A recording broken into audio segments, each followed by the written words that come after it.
The 2026 Subaru Ascent is hiding some genuinely shocking strengths that rivals can't match, but it's also plagued with flaws that could make you regret your purchase. If you're shopping for a 3-row family SUV and feeling overwhelmed by endless options that all seem basically the same, you need to understand exactly what makes the Ascent different before you sign anything. While most 3-row SUVs compromise on either capability or value, the Ascent delivers both. But that bargain comes with trade-offs in comfort and space that could be absolute deal breakers for your family. We're kicking things off with the positives, with features that are going to make this 3-row SUV stand out from everything else fighting for your attention. Number 3. Punchy Turbo 4. Think about merging onto a busy highway with 7 passengers aboard. Your engine is straining, the gap in traffic is closing, and you're questioning whether you'll make it safely. That terrifying split second of doubt happens far too often in underpowered family SUVs with naturally aspirated V6 engines that need to climb high into the rev range before delivering usable power. The Ascent does that differently with its turbocharged 2.4-liter flat 4 delivering 260 horsepower and 277 pound-feet of torque. And here's the game changer. All that torque arrives at just 2,000 RPM, meaning instant, effortless power exactly when you need it most. No waiting, no lag, just immediate thrust that gets your family safely into traffic every single time. When you're climbing mountain grades or towing, rivals with V6 engines are working overtime while the Ascent delivers consistent power right from idle. 0 to 60 in 6.8 seconds puts it right in the segment's sweet spot, but more importantly, everyday merging, passing, and climbing feel responsive and reassuring. So the engine delivers power, but that means nothing if you're paying thousands extra for basic features, which brings us to the next strength. Number 2. Loads of standard equipment. You found the perfect SUV and sit down to finalize the deal. Then comes the crushing reality. Heated seats cost $1,500 more. Safety tech adds another $2,000, and suddenly, that attractive base price is ballooning by $5,000 or $6,000. It's the automotive version of being nickel and dimed to death, and it's become the frustrating standard in this segment. Subaru flips that script entirely. Even the base premium trim arrives with heated front seats, an 8-way power driver's seat, and a massive 11.6-inch touchscreen, all standard. Wireless Apple CarPlay and Android Auto? Standard. USB charging ports for all 3 rows so nobody's fighting over cables? Standard. Then there's the complete EyeSight safety suite, adaptive cruise control, automatic emergency braking, lane keeping assist, and rear automated emergency braking are all standard on every Ascent. Compare this to competitors. You'd pay $4,000 to $6,000 in forced packages on a Grand Highlander or CX-90 to get these same features. The Ascent delivers everything at a starting price just over $42,000. Making it one of the most honest value propositions in the segment. All that equipment sounds impressive, but none of it matters if you lose control in a snowstorm, which is why the next feature is the Ascent's biggest strength. Number 1. Standard all-wheel drive.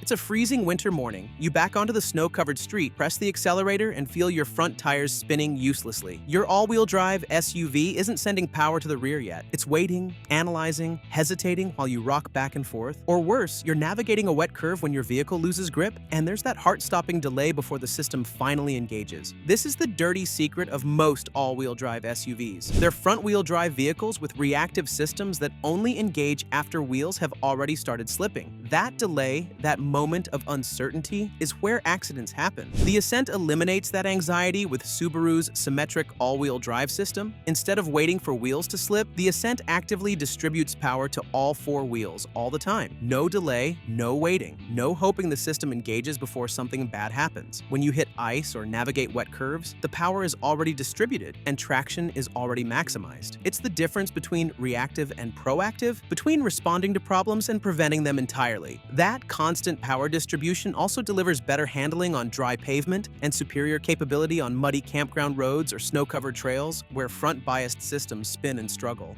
The Ascent brings impressive strengths, but if you think that's the whole story, you're in for a rude awakening. There are serious compromises lurking, and the first one affects every mile you drive.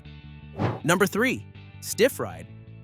You've loaded up for a family vacation. Everyone's excited, you're expecting a relaxing 6-hour cruise, and after spending over $40,000 on a family SUV, you're anticipating comfort and refinement. But 20 minutes in, you're noticing something unsettling. Every expansion joint, every minor imperfection is transmitted through the seats. Your spouse glances over questioningly. The kids are starting to complain. The Ascent suspension is tuned notably firmer than most competitors. Where the Pilot floats over bumps and the Grand Highlander soaks up imperfections, the Ascent communicates every pavement detail. On smooth highways, you might not notice, but on rough roads, situations you'll inevitably face, this firm setup transforms from annoying to genuinely uncomfortable. Your kids and elderly parents in the third row feel every bump amplified. The irony is crushing. You bought a family hauler for comfortable travel, but the suspension works against that goal. The firm ride is frustrating, but at least the bumps are occasional. The next problem? You'll notice it every time you touch the accelerator. Number 2. CVT.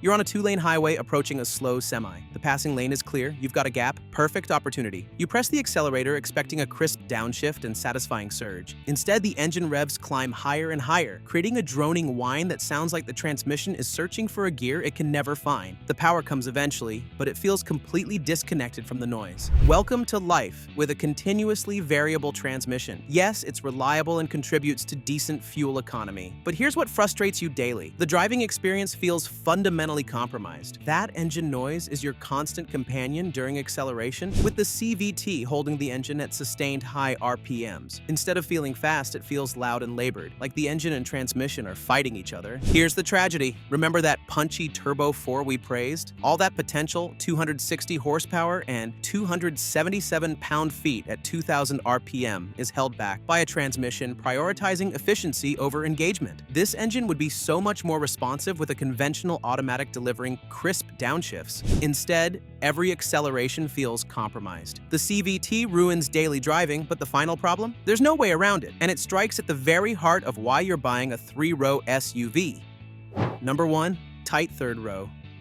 The moment of truth. Your parents are visiting. You fold forward the second row, gesture toward the third row like you're revealing a luxury feature. Plenty of room, you announce. But as they climb in, you watch their enthusiasm drain in real time. Your 6-foot dad folds into a clearly too small space. His knees press against the seat ahead. He's hunching because headroom isn't there. That confident statement hanging like a broken promise. The Ascent's third row works for kids under 12, but for adults, you're looking at one of the tightest packages in the entire segment. With just 31.7 inches of legroom, you're in genuinely uncomfortable territory. The Grand Highlander offers 33.5 inches, nearly 2 full inches more. And in a third row, that's the difference between tight but tolerable and borderline unusable. Here's the problem. You bought a 3-row SUV because you need seating for more than 5 people. Family gatherings, carpools, airport runs, these scenarios justified $40,000 plus. But if your third row only works for children, you've paid for an 8-passenger SUV that realistically seats 5 or 6. You'll constantly make excuses, rearrange seating plans, and wish you'd paid closer attention to dimensions before signing. So,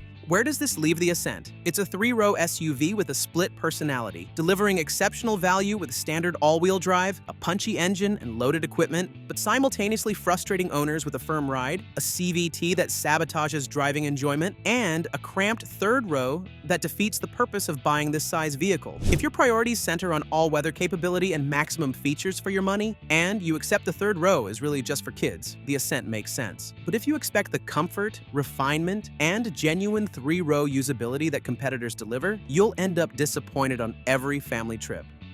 Still, the Subaru Ascent isn't the only 3-row SUV that will either impress or disappoint you, depending on your preferences. Pretty much every model in the class offers a combo of strong and weak points, and the Nissan Pathfinder, which you can check out in our next video, is definitely one of them. Luxurious cabin, strong capabilities, and spacious cabin are some of its strengths, but forgettable performance and questionable ride quality turn out to be a deal breaker for many potential buyers.